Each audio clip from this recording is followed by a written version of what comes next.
सभी साथियों का इसरार अजल का नमस्कार। साथियों, आज हम पुनः आर्म एक्ट 1959 यानी आयुध अधिनियम 1959 यानी हथियार अधिनियम 1959 के बारे में आपसे बातचीत कर रहे हैं। आज आर्म्स एक्ट की धारा 13 के बारे में आपसे बातचीत करेंगे। आर्म्स एक्ट की धारा 13 बहुत ही महत्वपूर्ण धारा साथियों है। किसी भी व्यक्ति को अगर हथियार रखना है, बंदूक रखना है, रिवॉल्वर रखना है, राइफल रखना है और तो उसे लाइसेंस लेना होगा। लाइसेंस देने का काम जिलाधिकारी महोदय करते हैं। जिस जिले का आदमी रहने वाला उसी जिले में लाइसेंस का अप्लाई वो करेगा। तो किस धारा में इसकी गिनती है साथियों? सेक्शन 13 यानी धारा 13 में लाइसेंस देने का पावर, यानी धारा 13 में ग्रांट ऑफ लाइसेंस दिया हुआ है। लाइसेंस देने के बारे में उपबंध दिए हुए हैं, कानून दिए हुए हैं। क्या कहता है धारा 13? देखें, अध्याय 2 के अधीन अनुज्ञप्ति के अनुदान के लिए यानी लाइसेंस के अनुदान के लिए आवेदन लाइसेंस अथॉरिटी को दिया जाएगा। जो लाइसेंस देगा, यानी यहाँ जिले में जिलाधिकारी लाइसेंस अथॉरिटी होता है, उसी को दिया जाएगा। उसके यहाँ ऑफिस होता है, वहाँ जाके ऑफिस में पता कर लेना होता है। और ऑफिस में जो भी सलाह बाबू होते हैं उनके यहाँ सलाह बाबू 1, 2, 3, 1 बाबू, 2 बाबू, 3 बाबू हो सकते हैं। उनके यहाँ जो है क्षेत्र वाइज डिवाइड होता है, वहाँ पर आप लाइसेंस बनने के लिए दे सकते हैं। और उसका एक प्रोफार्मा आता है, फॉर्म आता है, उसके बहुत जो ग्रुप होता है उसी में आपको देना होता है। सेक्शन 13 में आता है। आपको फॉर्म जो है वहीं पर कलेक्ट्रेट में डीएम के ऑफिस के अगल बगल तमाम सारे जो स्टाम्प वेंडर होते हैं वो लोग फॉर्म भेजते हैं, वहाँ पे फॉर्म आपको मिल जाएगा। और ये फॉर्म जो है सेक्शन 13 के अंतर्गत देना होता है, उसमें लिखा रहता है सेक्शन 13।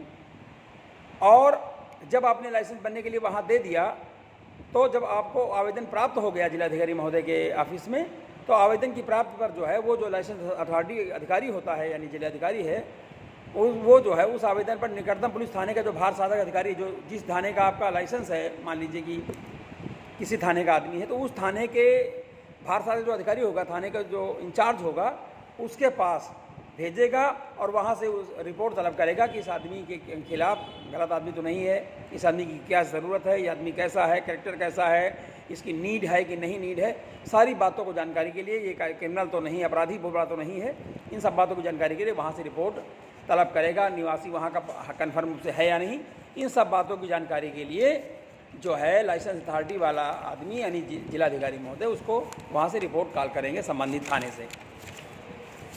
आप साथियों रिपोर्ट कॉल कर लिया उन्होंने। अब जो लाइसेंस अथॉरिटी होगी वो जांच करेगा। जांच करने के बाद जो भी उचित समझे साथियों, जांच करेगा, जो भी समझे, और तमाम रिपोर्टों पर विचार करने के पश्चात इस अध्याय के अन्य उपबंधों के अधीन रहते हुए लिखित आदेश द्वारा लाइसेंस प्रदान करेगा। थाने से रिपोर्ट आती है, थाने से रिपोर्ट लग करके जो है सीओ ऑफिस जाती है, सीओ ऑफिस से रिपोर्ट लग करके कप्तान ऑफिस जाती है, कप्तान ऑफिस में एसपी की रिपोर्ट लग के तब वो जो है आपका आवेदन जो है जिलाधिकारी महोदय के टेबल पर जा पहुंचता है। वहाँ जिलाधिकारी जो है उस पूरे प्रार्थना पर जांच करता है, सारी रिपोर्टों को, जो थाने की रिपोर्ट उसको देखता है, जो सीओ रिपोर्ट देखता है, कप्तान की रिपोर्ट होता है, सारी रिपोर्टों को देखने के बाद में तो वो जो है फिर रिपोर्ट जो है जांच करने के पश्चात वो लाइसेंस देने का काम जिलाधिकारी महोदय करते हैं। अगर इनकार भी कर सकते हैं, खारिज भी कर सकते हैं, परंतु जहाँ निकटतम पुलिस थाने का भार साधक अधिकारी जो इंचार्ज है अपनी रिपोर्ट भी समय के भीतर नहीं भेजता, मान लीजिए रिपोर्ट एक टाइमिंग होता है 6 महीने का, वैसे समय तो 6 महीने का होता है, 6 महीने के अंदर रिपोर्ट नहीं भेजता है तो जो हमारा लाइसेंस अथॉरिटी है तो वो भी समय के अवसान के पश्चात उस रिपोर्ट की प्रतीक्षा किए बिना वो अपना आदेश जारी कर सकता है, यानी लाइसेंस जारी कर सकता है।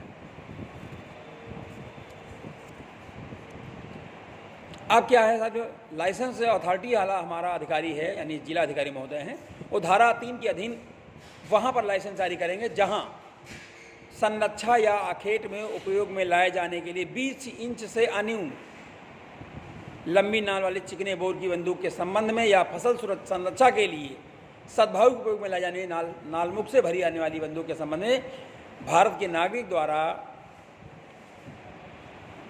अगर अपेक्षा की जाती है तो भी डीएम महोदय उसको ऐसा लाइसेंस जारी कर देते हैं। यानी स्वीकार करने के लिए कोई उपयोग में लाई जाए, 20 इंच से न्यून नाल, लंबी नाल वाली चिकने बोर की बंदूक, या नाल मुख से जो डायरेक्ट आगे से भर जाती है, नाल मुख से भरी जाए, और वो ख़ास तौर से जो है फसल सुरक्षा के लिए ली जाती है, जानवरों को भगाने के लिए, तो उसके लिए भी लाइसेंस जारी कर सकेंगे जिलाधिकारी महोदय।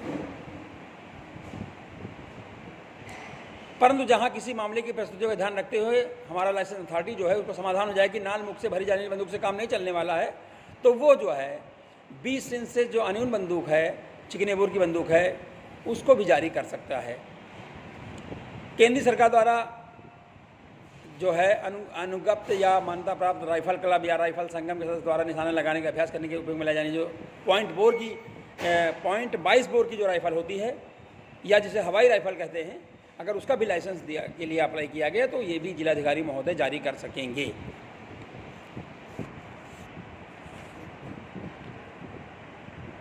और रिपोर्ट में अगर आ जाए कि अच्छा कारण है, वो आदमी को रिपोर्ट चाहिए तो वो जारी कर सकेंगे। साथियों, अब आते हैं साथियों, क्या जिलाधिकारी महोदय आवेदन को खारिज भी कर सकते हैं? हाँ, जिलाधिकारी महोदय जो लाइसेंस अप्लाई किया गया है बंदूक या राइफल या आपका जो है रिवॉल्वर लेने के लिए, उसको खारिज भी कर सकते हैं, यानी लाइसेंस देने से इनकार भी कर सकते हैं।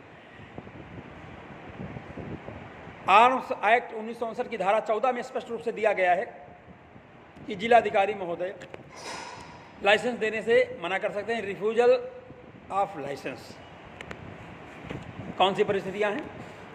धारा 3, 4 या 5 के अधीन अनुज्ञप्त वहाँ इनकार कर देगा लाइसेंस अथॉरिटी जहाँ किसी ऐसी चीज़ के बारे में लाइसेंस मांगा गया है जो प्रसिद्ध है, जो मना, जिसकी प्रोहिबिशन, जिसकी मनाही की गई है। जिन मान लो कोई AK-47 AK-56 का मांगता है, तो वहाँ अगर मनाही तो उसका लाइसेंस थोड़ी देगा।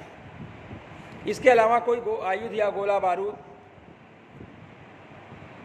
उस समय भारत सरकार द्वारा मना कर दिया गया तो उसका लाइसेंस भी जारी नहीं करेगा। या वो व्यक्ति विकृचित है, माइंड सही नहीं है, पागल है, दिवालिया है, तो उसको भी लाइसेंस जारी नहीं करेगा। या कोई भी आदमी लाइसेंस के काबिल नहीं, या कोई आदमी हिस्ट्री सीटर है, कोई आदमी बहुत बड़ा अपराधी है, उसको भी लाइसेंस देने से जिलाधिकारी महोदय मना कर सकते हैं। या किसी व्यक्ति को लाइसेंस देने से लोक न्यूसेंस का खतरा है, लोक शांति का खतरा है, तो भी वहाँ जिलाधिकारी महोदय लाइसेंस देने से इनकार कर सकते हैं। धारा 15 में लाइसेंस की अनुज्ञप्ति, उसका जो नवीनीकरण के बारे में, धारा 3 के अधीन जब से वो जारी किया जाएगा लाइसेंस, तब से जो है 3 साल के लिए आपका लाइसेंस बना रहेगा।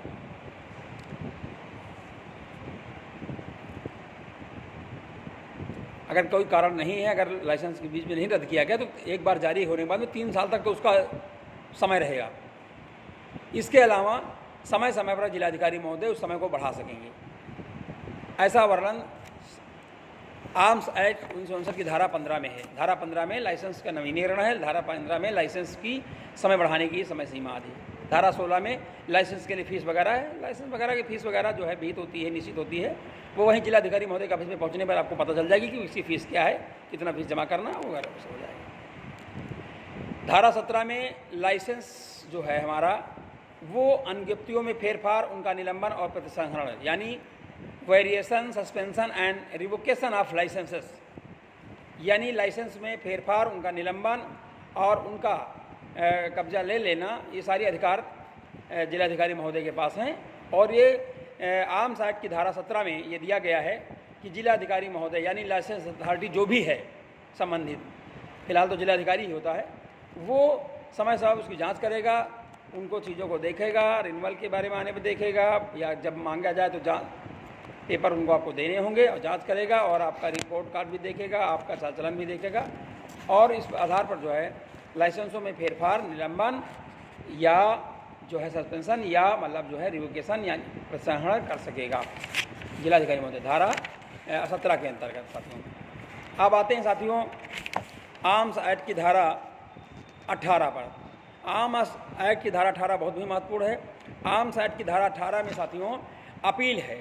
अगर जिलाधिकारी महोदय लाइसेंस देने से मना करते हैं या लाइसेंस अथॉरिटी लाइसेंस देने से आर्म्स का मना करती है, तो आप धारा 18 आयुध अधिनियम 1968 के अंतर्गत जो है आप अपील कर सकेंगे। आप अपील कर सकेंगे उसके खिलाफ। लेकिन अगर सरकार द्वारा या अन्य किसी आदेश से आपका लाइसेंस जब्त किया गया है तो उसके विरुद्ध कोई अपील नहीं होगी। अपील का एक निश्चित समय होता है, उसके अंदर आपको अपील करनी है। जनरली अपील का समय 30 दिन होता है, 30 दिन के अंदर अपील करनी होती है। लेकिन कुछ परिस्थितियों में अपील का समय आगे बढ़ जाता है, उसमें आप अपील कर सकते हैं। तो ये जो है अपील की विहित कालावधि की गणना इंडियन लिमिटेशन एक्ट के हिसाब से की जाएगी और लिमिटेशन के हिसाब से की जाएगी। तो ये है। अब आते हैं धारा 19 पर। धारा 19 में जो लाइसेंस है, power of demand, production of licence ETC, तो लाइसेंस को आदि को पेश करने की, मांग करने की शक्ति जो है सरकार के लाइसेंस अथॉरिटी के पास होती है। कोई पुलिस ऑफिसर या केंद्रीय सरकार द्वारा इस निमित्त जो भी ऑफिसर सशक्त किया जाएगा, खासतौर पर जिलाधिकारी या पुलिस कप्तान, वो किसी भी समय किसी से भी लाइसेंस मांग कर चेक कर सकते हैं। अगर किसी ने गलत लाइसेंस रखा है तो उसको धारा 20 में जो है उसकी गिरफ्तारी भी हो सकती है। धारा 20 में गलत लाइसेंस रखने वाला, गलत आर्म्स रखने वाले को गिरफ्तारी धारा 20 में दी गई है। धारा 21 में अगर कब्जा विधिपूर्ण नहीं है उस पर हथियार पर, तो आपका जो है हथियार जो है जब्त किया जा सकता है। धारा 22 में मजिस्ट्रेट द्वारा तलाशी और ग्रहण। धारा 22 में एक जो हमारा मजिस्ट्रेट है उसके पास जो है किसी भी व्यक्ति के तलाशी का अधिकार होता है, यानी search and seizure by magistrate जांच कर सकता है और सीज भी कर सकता है। जब किसी मजिस्ट्रेट के पास यह विश्वास करने का कारण हो कि उसकी स्थानीय अधिकारता की सीमा के अंदर किसी भी व्यक्ति के कब्जे में कोई ऐसा हथियार है, कोई ऐसा गोला बारूद है जो शांति के लिए घातक है, भारत सरकार के लिए घातक है, तो निश्चित उसकी जांच कर सकते हैं और उसको सीज कर सकते हैं। धारा 23 में आयुध आदि के लिए जलयानों और यानों आदि की तलाशी। जलयान और हमारे विमान होते हैं, हमारे जो हवाई जहाज होते हैं, उनमें उनकी जांच और तलाशी जो है धारा 23 में की जाएगी। और धारा 24 में केंद्रीय सरकार के आदेशों के अधीन अधिग्रहण और निरोध है। धारा 24 में seizure and detention under orders of the central government. केंद्र सरकार के कोई आदेश आ जाए तो वहाँ पर जो है सीज करना और डिटेंशन करना, दोनों अधिकार जो है लाइसेंस अथॉरिटी के पास होते हैं, ये ऐसा कर सकती है। धारा 24 में 24 का है, यानी जो उपद्रवग्रस्त क्षेत्र हैं उनमें जो आयुध हैं उनको प्रयोग करने पर प्रतिबंध कर दिया गया है। धारा 24 खा में जो है उपद्रवग्रस्त क्षेत्रों में या लोक स्थानों में जो आयुध हैं उनको प्रयोग करने पर रोक लगाने के बारे में है। तो साथियों, इसमें आपने देखा धारा 13 से लेकर के धारा 24 तक आपने इस वीडियो में देखा। आशा नहीं बल्कि पूर्ण विश्वास है कि आपको ये वीडियो बहुत पसंद आएगा। आप आयुध अधिनियम यानी हथियार अधिनियम की धारा 1959 को के बारे में वीडियो देख रहे हैं। वीडियो पसंद आने लाइक करें, शेयर करें और चैनल को सब्सक्राइब अवश्य करें। आप सभी के सुझावों का बहुत बहुत स्वागत रहेगा। सभी साथियों का बहुत बहुत धन्यवाद। जय राष्ट्र, जय भारत, जय संविधान।